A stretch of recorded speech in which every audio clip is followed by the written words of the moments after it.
Саламатсыздарбы, урматтуу замандаштар? Гапыр Мадаминов агайыбыздын ата-энелер сиздер үчүн китебинен номер 43-сабак. Үй бүлөдө балдарды тарбиялоонун кээ бир методдору. Сабакты даярдаган Салтанат Бейшенова, Талас облусу. Ар бир ата-эне балдарды туура тарбиялоо үчүн жөнөкөй деңгээлде болсо дагы тарбиянын принциптери менен биргеликте эле методдорун да билүүсү керек.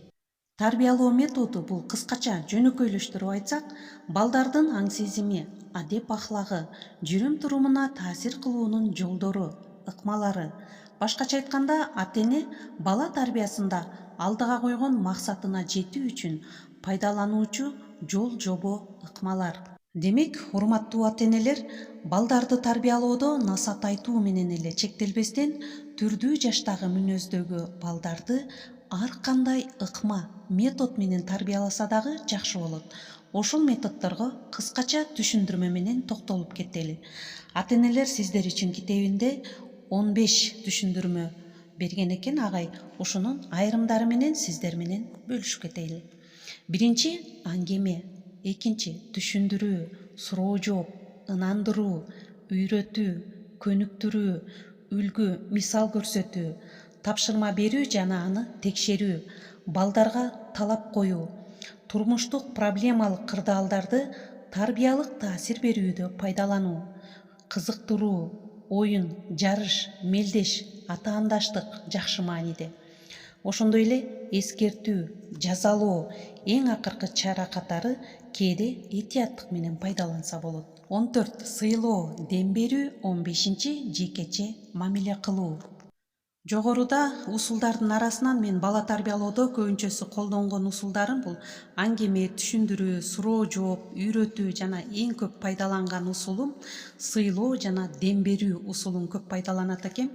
Бир жолу сабактан чыксам 9-класстагы баламма мугалимдер бөлмөсүндө мугалимдер ыраазычылык айтышты, сабакка жооп бергендиги тууралуу, активдүүлүгүн, ачпок схемасын айтып берип, ошо айым методикасына түшүп калгандыгы тууралуу айтканда мен өзүм ушунчалык сыймыктанып, сүйүнүп, жолдо келе жатып баламдын жакшы көргөн буюмун белек катары үйгө алып келип сыйлап, ыраазычылыгымды билдирип тапшырган элем.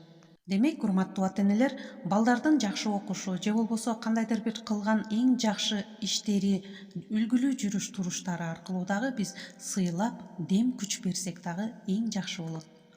Жогоруда биз айткан баардык түшүндүрмөлөр бул педагогикалык илимий китептерде булардын ар биринин терең илимий аныктамалары бар.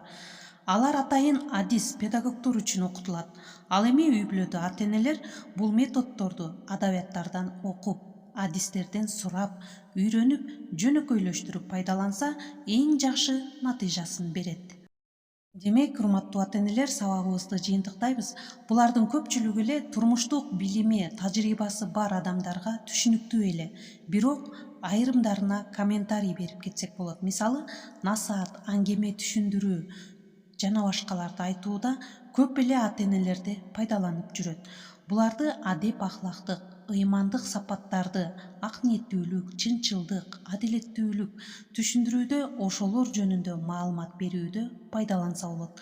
Ал эми үлгү, мисал көрсөтүү, үйрөтүү, көнүктүрүү, ушуларга машыктырууда, кээ бир жүрүм-турум эрежелерин калыптандырууда пайдаланса болот. Мисалы, өзүн өзү тейлөө, жумуштарды аткаруу, бөлмө, короолорду тазалоо, мал кароо жана башкалар. Анда ата-энелер ошол жумуштарды суктанчудай кылып, жакшына аткарып, балдарды силер карап тургула деп үйрөтүп, машыктырса болот.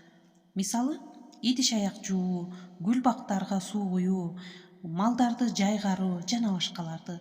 Ынандыруу бир топ татаал болуп, китеп турмуштан мисал келтирип, балдар өзү ишенип, ынануусуна жетишүүнү талап кылат. Көңүл буруңуздар, урматтуу ата-энелер, сиздер үчүн эң маанилүү жаңылыктар менен бөлүшөм. Бул изилдөөнүн чыкканына 1 жума болду. Демек, үй бүлөсүнө, үй жумуштарына жардам берген балдар көбүнчөсү кандай сапаттарга ээ болот деген суроомжулоо жүргөндө, изилдөөдө эң биринчи кезекте балдар жоопкерчиликтүү инсан болгонго калыптанышат.